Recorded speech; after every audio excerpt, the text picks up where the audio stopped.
Hello সবাইকে। আশা করি ভালো আছেন সবাই। SQL সিরিজের ১ম লেসনে আপনাকে স্বাগতম। এই সিরিজে আমরা SQL শিখব একদম শুরু থেকে। যেখানে বেসিক থেকে অ্যাডভান্সড লেভেল পর্যন্ত সকল কনসেপ্ট কভার করা হবে। SQL শেখার জন্য আমরা ইউজ করছি SQL শেখার সেরা একটা প্ল্যাটফর্ম HackerRank, যেখানে কম্পিউটারে কোনো কিছু ইনস্টল না করেই শুধুমাত্র ব্রাউজার ব্যবহার করে আপনি SQL একদম বেসিক থেকে শিখে ফেলতে পারেন। তো HackerRank এ আসার জন্যে আপনি Google এ সার্চ করবেন HackerRank লিখে। তারপর ১ম লিঙ্ক থেকেই HackerRank এর হোম পেজে চলে আসতে পারবেন। দেন একটি অ্যাকাউন্ট ক্রিয়েট করে নিবেন।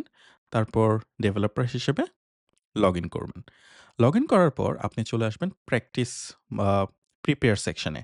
এখান থেকে আপনি সিলেক্ট করবেন SQL। আর SQL সিলেক্ট করার পর আপনি এখান থেকে যেকোনো প্রবলেম সলভ করতে পারেন।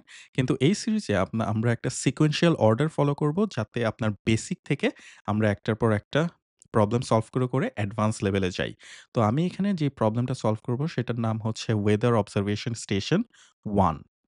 আর এই প্রবলেমে সরাসরি আসার জন্যে আপনি Google এ লিখবেন HackerRank SQL weather observation station 1 এবং অন্যান্য প্রবলেম যখন আমরা সলভ করব আপনি জাস্ট তখনও সেই প্রবলেমে যাওয়ার জন্য HackerRank SQL তারপর প্রবলেমের নামটা লিখে সার্চ করলেই আপনি এখান থেকে HackerRank অবজারভেশন স্টেশন 1 এ চলে আসতে পারবেন। তো এখন আমরা চলে যাচ্ছি আমাদের আগের আগের সেকশনে। তো এখানে আ আমাদেরকে যে প্রবলেমটা দেওয়া হচ্ছে, সেটাতে বলা হচ্ছে query list of city and state from station table। আর স্টেশন টেবিলটা এখানে দেওয়া আছে।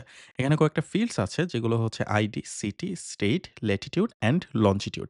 আর আমাদের কাছে কোয়েশ্চেন হিসেবে বলছে যে এই টেবিলটা থেকে স্টেট এবং সিটি ফিল্ডস গুলো লিস্ট আউট করতে।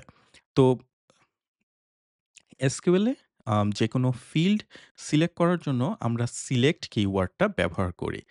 আর এখানে যেহেতু সিটি এবং স্টেট এই ২ টা আম ফিল্ডস সিলেক্ট করতে বলেছে, তাই আমরা লিখলাম সিলেক্ট সিটি, স্টেট। তারপর আমাদের উল্লেখ করতে হবে টেবিলটা।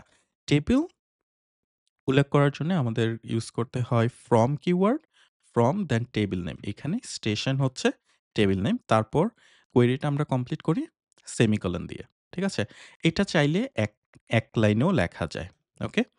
তো আমাদের এখনে বর্তমানে আমাদের কোয়েরিটা হচ্ছে select city, station, city, state from station.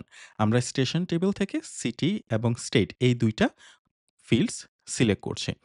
তবে আ দেখার সুবিধার জন্য আমরা যেটা করব, আমরা সিলেক্ট স্টেটমেন্টটাকে ১ম লাইনে লিখব। তারপরের লাইনে ফ্রম টেবল নেম, এখানে ফ্রম স্টেশন লিখব। এটা জাস্ট দেখার সুবিধার জন্য। ঠিক আছে? আমরা যখন আস্তে অ্যাডভান্সড কোয়েরি গুলোর দিকে যাব, তখন কোয়েরি একটু বড় হবে। তো এক লাইনে কোয়েরি লেখা একটু ডিফিকাল্ট হয়ে যায় দেখার সুবিধার জন্য। ওকে? তো এখন আমরা কোডটা রান করে দেখি। পারফেক্ট। আমাদের কোড রান হয়েছে এবং টেস্টও পাস করেছে। এখন আমরা সাবমিট কোডে প্রেস করব। ডান। তাহলে আমাদের এই প্রবলেমটা সলভ হয়ে গেল। এখানে আমরা কি করছি? ২ টা ফিল্ড সিলেক্ট করছি। সিলেক্ট কিওয়ার্ড থেকে ফ্রম স টেবল নামের স্টেশন থেকে। আর সাবমিট করে দেওয়ার সাথেই হচ্ছে আপনার এই প্রবলেমটা সলভ করার পর যে পয়েন্টটা পাওয়ার কথা ছিল সেটা আপনি পেয়ে যাবেন। আর সেটা আপনার প্রোফাইলে এড হয়ে যাবে। তো এই ছিল এই প্রবলেমের সলিউশন। নেক্সট আমরা আলোচনা করব ওয়েদার অবজারভেশন স্টেশন 2 নিয়ে। আর পরবর্তী ভিডিওগুলো পাওয়ার জন্য অবশ্যই Facebook পেজে ফলো দিয়ে রাখবেন এবং YouTube এ সাবস্ক্রাইব করে বেল আইকনটি প্রেস করে রাখবেন, যাতে ভিডিও আপলোড দেওয়ার সাথেই আপনি নোটিফিকেশন পেয়ে যান। দেখা হবে নেক্সট ভিডিওতে। ধন্যবাদ।